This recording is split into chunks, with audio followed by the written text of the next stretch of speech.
पुनरपि जन्मं पुनरपि मरणं और पुनरपि जननी जठरे शयनम और यह दुश्वारे पाहि मुरारे भज गोविंदम भज गोविंदम भज गोविंदम भज मूढ़मते। यानी बार बार जन्म लेना और बार बार मरना। जिसका जन्म हुआ उसको मरना अवश्य है और जो मर गया उसका जन्म भी अवश्य है, क्योंकि आवागमन का चक्कर लगा है। आओ जाओ ये क्रम है। तो ये दुश्वारे पाहि मुरारे और पुनरपि जननी जठरे शयनम। जननी माने होता है माता, ये माता के उदर में जो है शयन करना, गर्भवास में रहना। ये दुश्वारे, इस दुश्वारियों से पार पाने के लिए क्या एक उपाय है? भज गोविंदम गोविंदम भज मूढ़मते। भगवान के नाम का जाप करो और इस आवागमन के चक्कर से मुक्त हो जाओ, मोक्ष हो जाओ।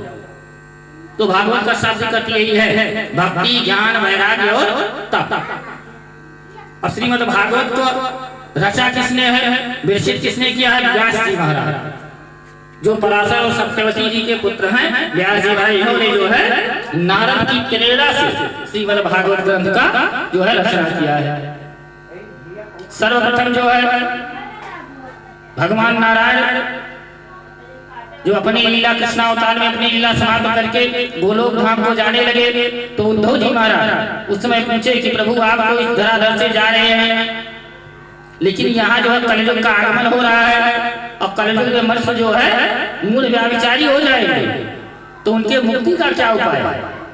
तो बोले मैं इसी श्रीमद् भागवत में प्रभावित हो जाता, समाहित हो जाता हूँ। श्रीमद् भागवत को प्रत्यक्षम एव ही, मैं इसी में समाहित हो जाऊंगा। जो इनका पान करेगा, इनके रस का पान करेगा, खाएगा नहीं इनको, श्रवण रस का जो पान करेगा वह आवागमन के चक्कर से मुक्त हो जाएगा और वह धन्य हो जाएगा।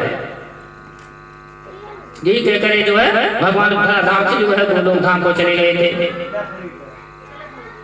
ब्रह्मा जी से प्रेरित होकर के सर्वप्रथम ब्रह्मा जी ने अपने 4 मानस पुत्रों को, ब्रह्मा जी के 4 मानस पुत्र कौन कौन से हैं?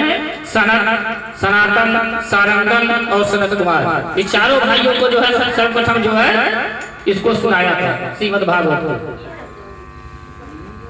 सनत कुमार चारों भाई जो है नारद जी महाराज को इसका रसपान कराए थे।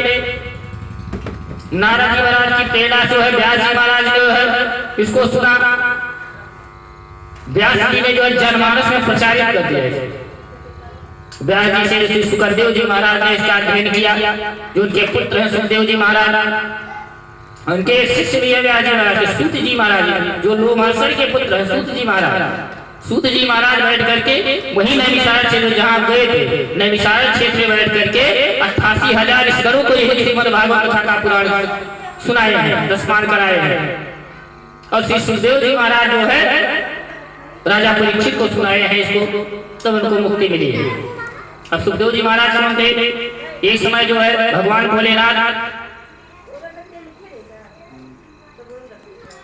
भोलेनाथ जो है भगवान के तपस्या में लीन थे, ध्यानमग्न थे, समाधि थे।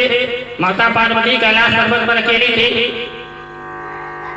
जाकर के पहुंच गए नारद जी महाराज। नारद जी का ये उदाहरण है कि नारम ज्ञानम ददाति नारदा और नारम अज्ञानम खंडेति नारदा। जिस घर में झगड़ा ना होता, यदि नारद जी महाराज पहुंच जाए तो उस घर में झगड़ा हो जाएगा, और झगड़ा यदि हो रहा है तो नारद जी महाराज पहुंच जाते हैं तो झगड़ा बंद हो जाता है। यानी ज्ञान का खंडन करते हैं और अज्ञान का भी खंडन नारद जी महाराज करते हैं। तो नारद जी महाराज पहुंच गए, जाकर बोले माता जी आप क्यों अकेली बैठी है, बाबा जी कहाँ हैं? माता पार्वती जी बोली कि हे पुत्र वो तो तपस्या में लीन है, समाधि में भगवान में। तो बोले माता एक बात बताओ, आप अकेली रहती हैं, भोलेनाथ जो है मुंड का माला पहने हुए हैं और आपको बार बार जन्म लेना पड़ता है, मरना पड़ता है, और कभी भोलेनाथ बुद्ध भावन महाराजों भी मरते ही नहीं है। इसका राज आपने सुना? बोले नहीं सुना। मन में शंका डाल के माता पार्वती जी के नारद जी महाराज, लेकिन भोलेनाथ तो सब कुछ जानते हैं, अंतर्यामी त्रिकालदर्शी भोलेनाथ जी महाराज। चली गई माता पार्वती को भवन में। पहले लोग जब घर बनवा देते तो क्या कहते थे? कोप भवन, यानी जब लेडीज ऋषियाई जाए तो वहीं घर में चल जाए कोठरी में, तो जान ले ऋषियाई जाए। अब कहा है अब तो ऋषियाई जाए बोल बनाए के लेके मारे चले। तो चली गई कोप भवन में। बाबा भोलेनाथ अपने समाधि से उठे और आए, बोले देवी क्या बात है? बोले मत बोलो, तुम तो झूठे हो, मिथ्यावादी हो। ये मुंडों की माला जो पहने हुए हो, जिसका नाम मुंड माला है, भगवान का कभी चित्र देखिए, मुंडों की माला पहने रहते बोले ना। और आप कभी मरते नहीं हो और हमें बार बार शरीर का त्याग करना पड़ता है।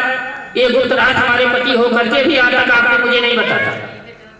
भगवान भोलेनाथ बोले कि देवी, मैंने जो है अमर कथा का रसपान किया है, यही अमर कथा है, यानी अमर कथा का रसपान किया है मैंने, इसलिए मैं अमर हो गया हूँ, धन्य हो गया, इसलिए हमको कभी मरना नहीं पड़ता। तो आपने इसका रसपान किया नहीं, आपको बार बार मरना और जन्म लेना पड़ता है।